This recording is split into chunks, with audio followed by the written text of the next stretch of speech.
بسم اللہ الرحمن الرحیم۔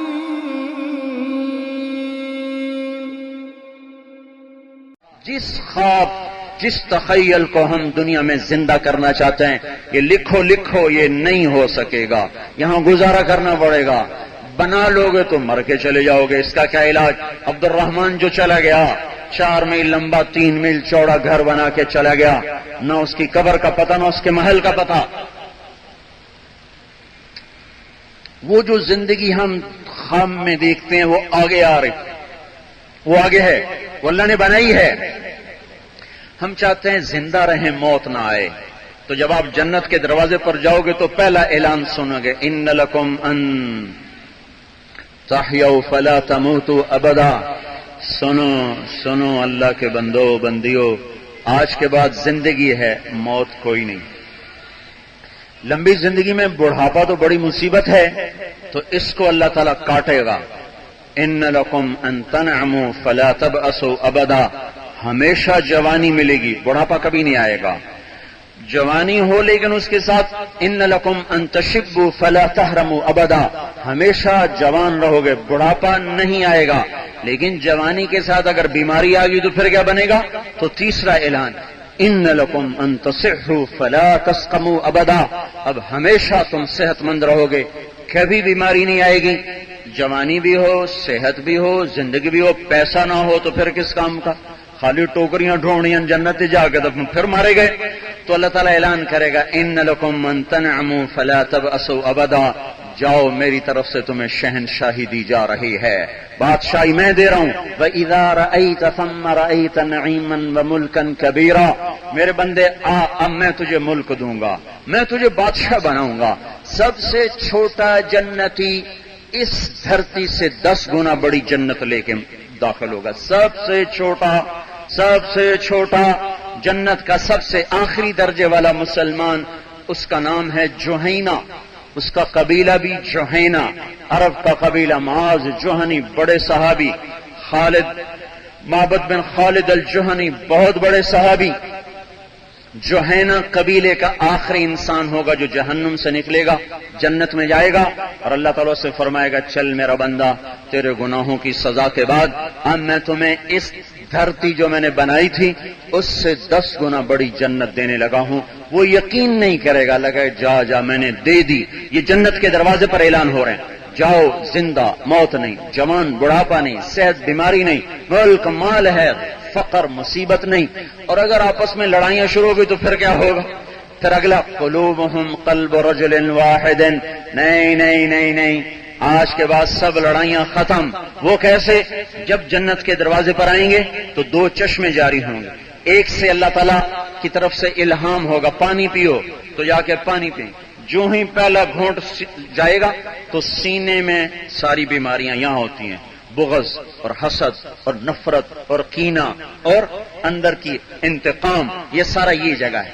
تو یہ پانی اس کو دھو دے گا، پھر نیچے جائے گا، معدے میں پہنچے گا تو اگلی مصیبت ہے پیشاب، پخانہ، تو یہ پانی پیٹ کا پخانہ دھو دے گا، مثانے کا پیشاب دھو دے گا۔ اب پیے گا پیشاب نہیں، کھائے گا پخانہ نہیں، اور رہے گا عرب جنتی مل کر رہیں گے، نہ لڑائی ہے، نہ جھگڑا ہے، نہ فتنہ ہے، نہ فساد ہے، نہ دنگا ہے، نہ دھینگا ہے، نہ مشتی ہے، نہ آپس میں ٹانگوں کا کھینچنا ہے، بلکہ ہر آدمی اپنی اپنی جگہ پر سلامت، حسن و جمال، تعارف فی وجوہہم نظرۃ النعیم، یوسف علیہ السلام کا حسن علی قامت آدم علیہ السلام کا قد 125 فٹ کے برابر، اور ایوب علیہ السلام کا صابر دل، اور داؤد علیہ السلام کی شیریں زبان، اور عیسیٰ علیہ السلام کی عمر 33 برس، اور حضرت محمد صلی اللہ علیہ وسلم کے عالی اخلاق، اور بیغن سرخ و سفید، جردن سارے جسم سے بال غائب، سر کے بال، پلکوں کے بال، بھووں کے بال، بھیگی مونچھیں، باقی سارے بال غائب، مردن چہرے سے داڑھی غائب، سارا جسم شیشے کی طرح چمکا کر مہکا کر، پھر اللہ تعالیٰ جنت کی طرف متوجہ فرمائے گا کہ جاؤ وہ جنت جو تم چناب قلم میں بنانا چاہتے تھے پر بن نہ سکی، آؤ اب میں تمہیں دیتا ہوں، اب میں تمہیں دیتا ہوں، تم تو پیشاب پخانے کے بنے ہوئے، تم نے کون سی جنت بنانی تھی؟ تمہاری عقل ناقص، سوچ ناقص، فہم ناقص، مٹی سے تو بناتے ہو، مٹی تو بھر بھری ہے، وہ بھر جاتی ہے، کیا کریں، وہ ٹوٹ جاتی ہے، وہ گر جاتی ہے، وہ مڑ جاتی ہے، وہ جل جاتی ہے، وہ ہوا بن کے ہوا میں اڑ جاتی ہے۔ لہذا آؤ آؤ، اب تمہارے رب کی کاریگری ہے کہ جنت دنیا 6 دن میں بنائی، اس کے بعد کبھی مڑ کے اس کو دیکھا نہیں۔ جنت کو جس دن بنایا اس دن سے لے کر آج تک اللہ تعالیٰ دن میں 5 دفعہ روزانہ اسے سجاتا ہے، مہکاتا ہے، بڑھاتا ہے۔ ایک ایک چیز کا حسن دن میں 5 دفعہ بڑھایا جا رہا ہے۔ اس میں نہ مٹی، نہ پتھر، نہ چونا، نہ گچ، اس میں ادنا چیز سونا، چاندی، زمرد، یاقوت، ہیرے، جواہر، لال اور موتی۔ ایک اینٹ یاقوت کی، ایک زمرد کی، ایک موتی کی، ایک سونے کی، ایک چاندی کی، اس میں مشک کا گارا، اس میں زعفران کی گھاس، اور اس کا جو لنٹر بنایا گیا ہے، اللہ تعالیٰ نے اپنے ذاتی عرش کو جنت کے گھروں کا لنٹر بنایا ہے۔ اور اللہ کی مخلوقات میں سب سے حسین مخلوق اس کا عرش ہے، جو اس کو یوں اوپر لگا دے گا، اوپر لگا دے گا، اور زمین سے لے کر چھت تک 1,00,000 ہاتھ، یعنی کوئی تقریباً 2.25 لاکھ فٹ کی اونچائی پر اللہ تعالیٰ چھت ڈالے گا اس کی، اور اس کو پلروں پہ کھڑا کرے گا۔ پھر کچھ گھر ایسے بنائے ہیں لیس لہا عماد دعامت من فوقها ولا عماد من تحتها، اللہ نے کچھ محل ایسے بنائے ہیں نیچے پلر کوئی نہیں، اوپر زنجیر نے اس کو پکڑا ہوا کوئی نہیں، جیسے بادل اڑتے ہیں پورا محل اڑتا ہوا جا رہا ہوگا۔ ایک صحابی نے پوچھا کیف یدخلونها یا رسول اللہ، داخلے کی کیا صورت ہے اس میں؟ تو آپ نے فرمایا جیسے پرندہ زمین سے اڑتا ہوا گھونسلے پہ چلا جاتا ہے، ایسے ہی اس گھر کا مالک اڑتا ہوا اس میں چلا جائے گا، اڑتا ہوا نیچے آ جائے گا، اور سارا محل گھوم رہا ہے، صرف جہاز نہیں، کوئی اس کا پائلٹ نہیں، کوئی اس میں انجن نہیں، کوئی پیٹرول نہیں، پورا گھر بمے حشم خدم، بمے اہل و عیال، بمے نوکر چاکر، پورے گھر کو اللہ تعالیٰ نے گھمایا، اور یوں ساری جنت میں وہ اڑتا ہوا پھر رہا ہے۔ جو تم چاہتے ہو اس کی کمال اللہ نے جنت میں چھپا کے رکھ دیا ہے۔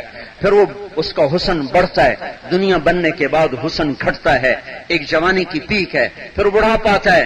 وہ عورت جو اپنے چہرے کو گھنٹوں دیکھتی ہے، گھنٹوں، چند سال گزرنے کے بعد شیشہ دیکھنے کو اسے جرت نہیں ہوتی کہ جھریوں نے تانا بانا بن دیا ہوتا ہے۔ وہ جوان جو بڑے اکڑ اکڑ کے وہ جا کے وہ قلم میں اپنا دائیں طرف دیکھتا ہے، بایاں کندھا دیکھتا ہے، چہرہ دیکھتا ہے، اینگل دیکھتا ہے، چند سال گزرنے پاتے ہیں کہ اس کے چہرے پر جو بڑھاپا حملہ کرتا ہے اور اپنی مکڑیوں کو چھوڑتا ہے، اور وہ کر جلدی جلدی تانا بانا بن دیتے ہیں، اور پھر اوپر سے وہ ضرب لگا کر اس کو اوندا کر دیتا ہے، کمر خمیدہ ہو جاتی ہے، ہاتھ میں کھونڈی آ جاتی ہے۔